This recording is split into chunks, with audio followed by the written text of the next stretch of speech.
മുറാഖബ എന്ന് പറഞ്ഞാൽ നിരീക്ഷണം.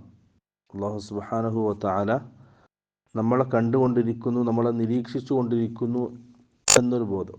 അതാണ് മുറാഖബ. അതിന് അദ്ദേഹം ഇമാം നവവി റഹിമഹുല്ലാഹ് കൊടുത്ത ആയത്ത് വഖാല തആല അല്ലദീ യറാക ഹീന തഖൂം, നീ നിസ്കരിക്കുന്ന സമയത്ത്, നീ നിൽക്കുന്ന സമയത്ത് നിന്നെ കണ്ടുകൊണ്ടിരിക്കുന്നവനായവൻ.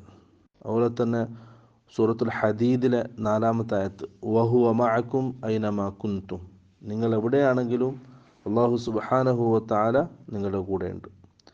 അതുപോലെ തന്നെ സൂറത്ത് ആലി ഇംറാൻ 5-ാമത്തെ ആയത്ത് ഇന്നല്ലാഹ ലാ യഖ്ഫ അലൈഹി ഷൈഉൻ ഫിൽ അർളി വലാ ഫിസ് സമാ, ആകാശഭൂമികളിലായിട്ട് അല്ലാഹു സുബ്ഹാനഹു വ തആലാക്ക് ഒന്നും അവ്യക്തമായിട്ടില്ല, മറക്കപ്പെട്ടിട്ടില്ല, എല്ലാം അല്ലാഹുവിന് അറിയാം. അതുപോലെ സൂറത്തുൽ ഫജ്റിലെ